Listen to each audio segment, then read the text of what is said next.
actually on a level which is about 500 years before the Solomonic period, the earlier late Bronze Age gates that we'll get to. It's up around the corner, but this is the one. I mean, that is the original. That hasn't been restored, touched or anything like that. It's pretty amazing to think that you can go back to that period and look at a staircase that people came up and down, from that time. And this, of course, led you down. What you've got to imagine, you've got to get rid of all the dirt here and in the city. Why not utilize it during the winter time if you've got so many horses so unstable on the top of Megiddo? So hopefully you can picture just on either side of the path up above the massive towers of the outer gate. And that is a matter of imagining it, okay, because there's nothing really there. So we'll go up and take a look at this lower gate first, and then we'll go up to the rest of the looked like, because it kind of looks as though it, and it really was, sunken into the area of the walls itself. Okay, they were covered. Okay, it was a whole gatehouse. So try to picture it. I mean, what you've got here is a little bit of the original base of the gate, and anything a bit higher up has been reconstructed. If you look above, obviously the wood is put there, since they've done the excavations.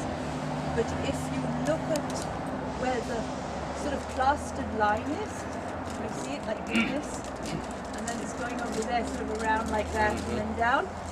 Below that is the original, and above that they've put some of the stones back up again. But what they did over in this part of the world after the winter rains had finished was to actually plaster the entire area, the walls and the gate itself. So actually you didn't see that there were stones underneath it. It was all one solid mass. And I mean, they had to wait till the end of the winter rains, otherwise it would wash the plaster away. And the reason for doing it was to try and prevent the enemy from finding a way of finding a weak part within the area of the walls or the gate. And one of the things, I mean, it always tells us in the Bible that they burnt the city. Joshua burnt the city. Everything's burning. And everyone kind of looks at our country and says, but it's all stone. How do you burn the city? Right. Limestone, I mean, 95% of everything in this country is limestone. And if the fire is hot enough, the limestone will actually crumble, will disappear. Because the limestone, I mean, it starts off as chalk, goes under a lot of pressure in underground the Earth's surface, and the more pressure that's on it, the harder and the better quality the limestone becomes, until eventually, if you put enough pressure on it, it becomes marble. We haven't got that good a quality rock in Israel. We don't have our own marble, but we have some pretty decent limestone. This is not very nice limestone. It's not, good quality. It's not the beautiful white ones that you see in certain places. But what you do is you get a fire going. Quite often they would undercut the wall. They would try and take a few stones from underneath, put wood under there. If the fire is hot enough, the water in the limestone turns to steam, and the whole lot just crumbles. You mean like where the big sort of forest fires were last December, or in Jerusalem when we have forest fires or whatever. I mean, as hard as this is, if I kick it now, it's going to hurt. But if you kick it after a fire, the whole thing crumbles. There's nothing left of it whatsoever. I remember after one forest fire, there was a film crew that was doing some filming about something, and the guy that was kind of being interviewed was really deadly boring. And I was just accompanying them. And I spent about 2 hours kicking rocks, because I was fascinated that limestone that looks like rock, and you kick it, and it just disappears. It's amazing. And at the same time, whilst the process is going on, the water, not only is it turning it to, so you couldn't find the weak parts to get out a stone or something like that. And so that's what it used to be. I mean, they didn't fight here in the winter time because of the problem with mud and so on, with chariots, etc. I mean, they're going to get stuck in it if it's bad. So as soon as the weather gets a little nice, not too hot of the summer, the armies would go out against one another. So you try to picture that, and then you can see it is a covered gate, and you can see the sort of shape of it. And the reason was that they had to cover it, but the only way they could cover it was with wooden beams. Because the trees in this country, because of the lack of water, never grew huge. The kind of longest beam, if you're lucky, will be about 15 foot. And so they kind of did a lace pattern like this, backwards and forwards. So that's the shape of it, and also the shape was very conducive for ambushes. You know, if you wanted to, you could stick a little guy around the corner over there, and if you're coming through the gate, if you didn't like the person, you could stick a sword in this side, and that's the end of them.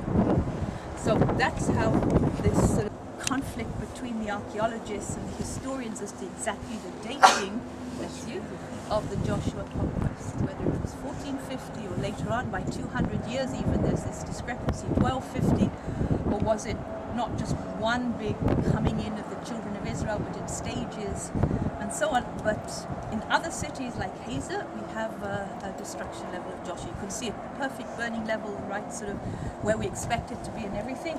For some reason, Megiddo doesn't have it. So anyway, let's go on. And of course you can ask, they were like in a corner. And when they drew out the shape of this gate back up there in Hazor, after they dug it, it matches literally to the millimeter. And so they came to the conclusion, yeah, it has to be, you know, Solomon had the same people to build his gates. The reason why some archaeologists will say it's a later gate is because it's attached to the wall from the period of the time of Ahab. We know that Solomon did not build walls like this that go in and out, instead offset walls, because Solomon built what we call casemate walls, two parallel walls that you could fill up with dirt if you wanted to strengthen it. But in many cases, if a gate is a good gate, why go and build another one? And so we think that the Solomonic gate was left and Ahab just improved on the walls. But some say, no, if these are the walls of Ahab, it has to be the gate of Ahab. You understand that within archaeology there is a lot of discussions between them, but doesn't, for our intents and purposes, the interest of how they built the gate.